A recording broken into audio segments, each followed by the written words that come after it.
Oke, balik lagi di channel Om Gemes. Sore ini lanjut yang sesi 2 nih. Ini kita mau ngomongin combat sport lah, boxing dan seterusnya. Cuma ada yang menarik. Jadi kita berdua tuh penggemar Mike Tyson. Cuma kalau mau bicara ulasan mengenai olahraga kontemporer yang populer, Bang Rahfal nih gitu nih. Ini baru bahas combat sport nih, baru bahas olahraga kontemporer. Bahas artis lebih dalam lagi. Cuma kita sore ini yang sesi 2 kita ngomongin combat sport lah. Kita mulai dari tinju lah. Dari Babang Mike Tyson ya kan. Kalau ini Babang ganteng ya kan. Amin. Iya, langsung kayak merah. Jadi ini ditonton Badian Sastro nih. Ini apa podcast apa Careful ya kayaknya ya, semua lah gitu ya. Iya. Oke, langsung aja Bang soal Mike Tyson Bang. Ini kan 11 Februari. Iya. Ini Maret. Maret. Belum jauh dengan 11 Februari ya. Tahun 11 Februari 90. Kita baru lahir. Januari Bu, Februari tuh. Oh, Februari 90 ya. Baru lahir kita ya. Baru lahir. Plus tahun 90 gue 91 gitu ya. Anjay lu udah pada mimpi basah tahun segitu.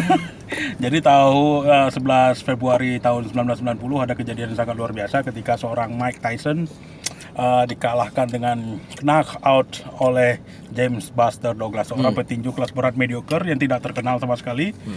Tapi bisa menjungkalkan semua prediksi semua pihak soal Mike Tyson ya. Soal Mike Tyson. Jadi banyak pasar taruhan ketika itu ya paling Tyson ini hanya butuh 1, 2 atau paling minimal 4 ronde, paling maksimal 4 ronde untuk menganfaskan seorang James Buster Douglas. Ternyata ini perkiraan yang sangat keliru. Tyson kalah di ronde 9 pada ronde berapa saya lupa. Kenapa bisa kalah tuh Bang kalau menurut lo? Banyak persoalan yang mengitari ya. Tidak bisa melihat persoalan hanya dari satu sisi. Dari hanya satu persoalan bahwa Tyson kalah.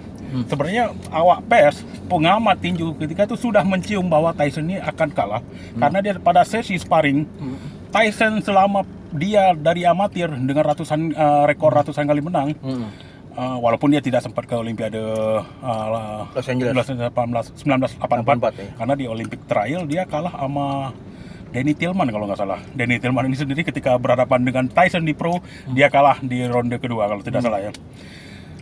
Tyson ini tidak pernah terpukul jatuh sama sekali. Tapi ketika menjelang pertandingan dengan James Buster Douglas, ketika dalam satu sesi sparring, Tyson terpukul jatuh, walaupun tidak KO, dia bisa bangun lagi oleh sparring partner yang bernama Greg Page. Itu waktu itu sangat menjadi berita dan pengamat mudah mulai curiga Tyson tidak dalam kondisi fitnya sama sekali. Dan dalam menghadapi James Buster Douglas. Jadi ketika dia kalah melawan James Buster Douglas, orang sudah banyak berbicara bahwa ini karena efek dari Tyson tidak latihan dengan bagus. Dan memang sebab latihan tidak bagus karena banyak faktor juga ya. Tapi faktor yang utama karena Tyson sangat dimanjakan oleh Don King. Don King kita tahu seorang bisnismen yang sangat luar biasa. Nah itu posisi pelatihnya dia amatur dan timnya itu gimana tuh? Nah ini, jadi ketika kita run dari awal ya, Tyson dari anak nakal kemudian ditemukan oleh seorang petinju kalau nggak salah Floyd Patterson di apa nama istilah juvenile house gitulah. Juvenile house, tempat penjara anak-anak kecil. Tyson punya kecenderungan berkelahi yang sangat bagus, akhirnya direkrut untuk main tinju dan akhirnya singkat cerita diambil oleh seorang Konstantin Kas D'Amato, seorang legenda di dalam dunia tinju dalam mencetak seorang petinju. Kas D'Amato sudah lama mundur dari dunia tinju, tapi ketika dia melihat seorang Mike Tyson, dia tertarik untuk merekrutnya. Dia mengangkat Tyson sebagai anak, ditaruh di rumahnya, pokoknya di breeding sedemikian rupa dengan sedemikian rupa. Jadi secara istilahnya hubungannya bukan sekedar pelatih sama atlet ya. Dari lebih ke ada ayah dan anak ya. Ayah dan anak. Dan sejak umur 12 tahun Tyson sudah sedemikian rupa dilatih dengan berbagai macam teknik olahraga, teknik tinju. Bahkan konon saya pernah dengar juga segala majalah-majalah tinju, segala film-film tentang tinju itu habis semua diberikan oleh Coach D'Amato kepada Tyson. Sehingga Tyson pada umur 15 tahun dia sudah bisa menjadi juara kelas berat amatir dengan kondisi tubuh dia tidak terlalu tinggi untuk Iya. kelas berat ya. Nah ini nih, tumbuh tidak terlalu tinggi, Nah, jangkauannya juga tidak. tidak sepanjang yang lebih tinggi ya otomatis ya. Nah ini, jadi tidak boleh ada stigma. Ini teman-teman yang memulai olahraga apapun ya, bahwa oh kamu kurang tinggi, oh kamu terlalu pendek, enggak. Itu bukan halangan, men. Menurut Om Gemes dan Bang Rapal, ini bukan halangan. Tinggi, pendek, besar, kecil bukan halangan. Determinasi dan pelatih mungkin ya. Pelatih lah pasti, bukan mungkin. Pelatih dan tim sistem pelatihan itu yang membuka peluang dan membuka dan meruntuhkan stigma bahwa olahraga itu suksesnya ditentukan oleh tinggi, tumbuh lah, pendek lah, enggak. Banyak hal itu bisa dipatahkan karena faktor-faktor tadi. Ya, determinasi terutama. Iya. Kita melihat ada orang tinggi yang tidak terlalu tinggi seperti Messi, Maradona. Iya. Walaupun kita tahu mereka punya bakat yang luar biasa hebat, Iya. tapi tanpa determinasi dan latihan yang luar biasa berat, mereka juga akan seperti itu. Oke, kembali tadi ketika Tyson sudah lain 15 tahun dan dia tidak ideal sebenarnya untuk dengan tinggi yang tidak ideal untuk seorang petinju kelas berat karena dia tingginya 180 ya. Sementara rata-rata kelas berat itu 2 meter 190 gitu kan. 195. Tapi dia tentu bisa mengoptimalkan tinggi tubuhnya justru menjadi senjata yang sangat luar biasa dengan teknik apa yang disebut peekaboo ya. Peekaboo. Waduh. Peekaboo luar biasa itu. Nah, umur 15 tahun, 16 tahun, Tyson sebenarnya sudah banyak diminta oleh promotor untuk beralih ke pro. Karena dia potensi dia sangat luar biasa. Tapi seorang Kaz D'Amato bilang, "No, dia tidak boleh. Ada saatnya dia untuk bermain ke pro. Dia harus mengasah skill dia sedemikian rupa di tinju amatir. Ini amatir. Nah, ini kata kuncinya amatir. Sekarang tuh bro, gue pengen ketawa deh kalau baru 2 kali kursus sudah ikut pro. Iya, kalau di sini tuh baru, sorry ya nih, gue nggak. Ya tentu kita tidak mau membandingkan dunia olahraga di Amerika Serikat sama di Indonesia ya. Tanpa mengurangi rasa hormat kepada teman-teman yang bergiat di sektor olahraga combat di Indonesia, khususnya MMA ya, atau Muay Thai atau apa, ya lain-lain lah. Sebab kalau olahraga yang di bawah KONI itu kayaknya terjaga deh amatismenya ya. Nah ini ya, sekarang ada ujuk-ujuk 2 kali peserta kursus nih, kursus, bukan atlet amatir. Tidak di breeding lewat proses amatir yang dalam dan panjang. 2-3 kali kursus, toto main MMA pro. Astagfirullahaladzim. Namanya ngejorokin orang. Apa ya? Tidak pada tempatnya, jadi pertandingan singa yang lo sodorin kambing. Habis dibejek gitu. Iya, nah. Suatu saat kita akan bicara lagi tentang tahun 80-an yang seperti kita kenal. Ini 80-an kita belum kenal, kan kita lahir 90 kan. Iya. Kita kan tinju, bagaimana maraknya tinju amatir dan tinju profesional ketika itu. Kita punya juara seperti Elias Pikal, Nico Thomas, dan beberapa Nurul Huda, Muhammad Nurul, dan terakhir Chris John. Dan mereka itu rata-rata petinju profesional yang dilahir dari proses amatir. Iya. Kayak gua rasa nih generasi sekarang nggak tahu, atau teman-teman nih banyak yang alfa soal mereka jangan-jangan nggak tahu Papilaya bersaudara, atau dan Albert Papilaya. Terus siapa lagi? Francisco Lisboa, atau banyak Samsul Anwar. Kalau Samsul Anwar Harahap, Bung Samsul Anwar Harahap mungkin itu udah famous ya karena beliau sering tahun 70-an dan beliau petinju yang sangat terkenal tahun 70-an dan punya rekor amatir yang sangat luar biasa, dan beliau pernah mengalahkan seorang juara dunia, Thomas Hearn. Walaupun itu di ajang amatir gitu. Iya, maksudnya anak-anak sekarang tahu nggak tuh Samsul Anwar Rahab? Nah, gitu. Bahkan dulu saya pernah membaca, karena dulu saya suka seperti tabloid bola dan tabloid olahraga dan berita olahraga. Seseorang untuk bisa masuk ke tinju profesional dulu punya peraturan yang ketat, walaupun akhirnya peraturan itu tidak bisa diberlakukan lagi karena kalau diberlakukan akan membuat petinju susah untuk beranjak ke profesional. Karena salah satunya dia harus, untuk syarat menjadi profesional, dia harus pernah juara 1 amatir, pernah juara 1 sarung tinju emas. Tentu itu sulit dipenuhi. Meskipun kadang-kadang mungkin sesuatu yang kaku itu bagus ya. Jadi kita dapat orang di profesional itu benar-benar yang bagus, men, ya enggak? Iya, Bukan kayak kita jualan kecap nomor satu, nggak taunya. Ya, kita udah ngalamin sendiri lah ya. Kita lihat hasilnya kan luar biasa. Tahun 90, tahun 80-an, tahun 70-an, 80-an, 90-an itu era keemasan olahraga kita. Terutama tinju ya. Kita punya Ilyas Pikal, kita punya Niko Thomas, kita punya Muhammad Nurul Huda, Muhammad Rahman, kita punya Chris John.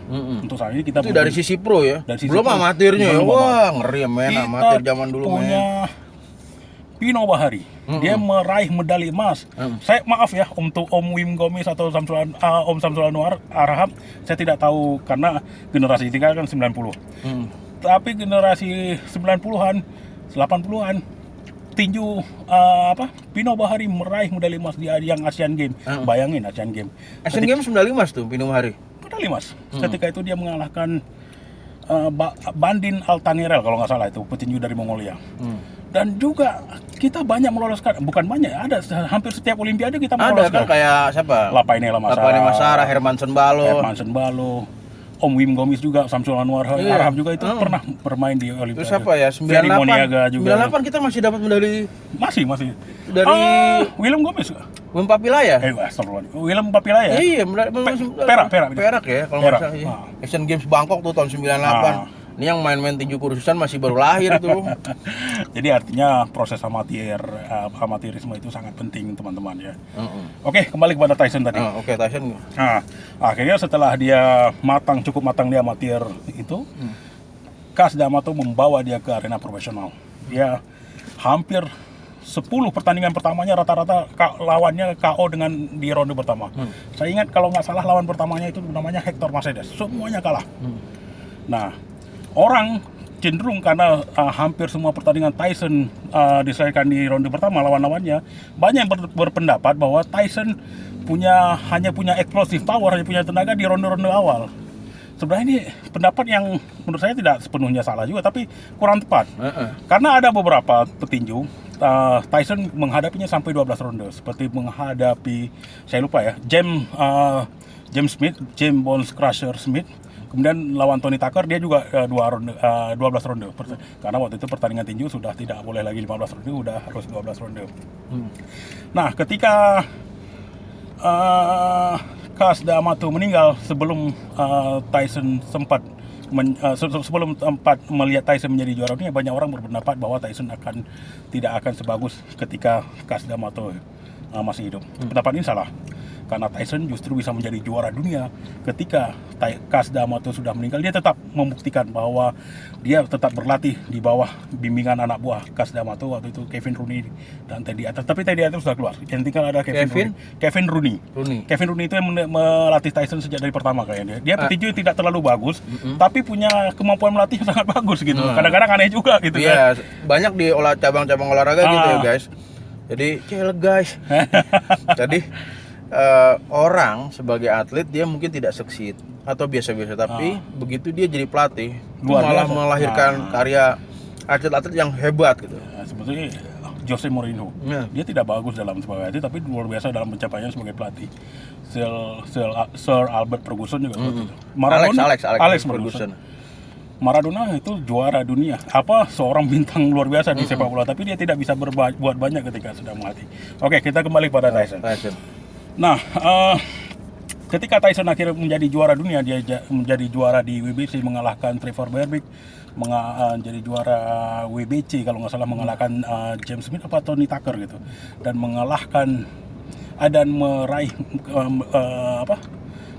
medali gelar kelas berat di badan IBF dari mengalahkan 1 ronde 90 detik seorang siapa dulu saya lupa. Michael Spink dalam 1 ronde. Nah, akhirnya ada satu kejadian yang membuat orang mulai curiga bahwa Tyson tidak akan bertahan lama lagi setelah dia merebut semua itu. Dia menjadi juara dunia termuda kelas berat, dia menjadi juara sejati dengan mengumpulkan 3 gelar, 3 sabuk dari 3 badan tinju yang berbeda. 3 badan tinju yang berbeda. Di usia berapa itu? Dia menjadi juara dunia di usia 20 tahun. 21 ya? Iya, belum genap 21. 20 tahun, berapa bulan, berapa hari gitu. Belum genap 21. Juara dunia termuda. Ada satu peristiwa ketika dia memecat Kevin Rooney itu banyak peristiwa Teddy Atlas atau Kevin Rooney? Kevin Rooney, karena Teddy Atlas sudah duluan keluar ketika masih ada Cas Delmato. Tapi banyak pihak juga menduga ini karena provokasi dari Don King, karena Don King melihat bahwa kalau masih ada orang dari lingkungan almarhum Cas Delmato, dia tidak bisa menguasai Tyson sepenuhnya. Don King seorang businessman yang bagus, tapi tentu dia nggak punya jiwa sportsmanship kali ya. Gitu, kan. Iya. Yang penting duit pikir dia gitu. Ngolah lah ya. Nah, akhirnya setelah Rooney out from Lingkaran itu. Tyson Circle, udah Tyson tidak lagi berlatih dengan Spartan, tidak lagi berlatih dengan disiplin, tidak berlatih dengan keras lagi. Karena Kevin Rooney mungkin satu-satunya orang yang tempat dia menaruh segan, tempat dia merasa takut, merasa masih Hormat. Karena dia menganggap dia masih melihat sosok Cas Delmato di situ. Tapi ketika Kevin Rooney keluar, udah Don King membanjiri Tyson dengan segala hadiah macam dan kehidupan yang gelimang dengan pergaulan dengan artis-artis Hollywood, dengan kehidupan yang sangat mewah. Ini membuat Tyson akhirnya tidak berlatih lagi dengan benar dan bagus. Udah. Nah, gaya gue kayak Samsul Anwar ini. Tuh ya, ingat ya. Jadi ketika lo ada di puncak, lo harus tetap menjaga nilai-nilai yang ada di amatir, regimentalnya, disiplinnya, latihannya, dan lo nggak boleh lupa bahwa itulah yang membuat lo naik ke atas.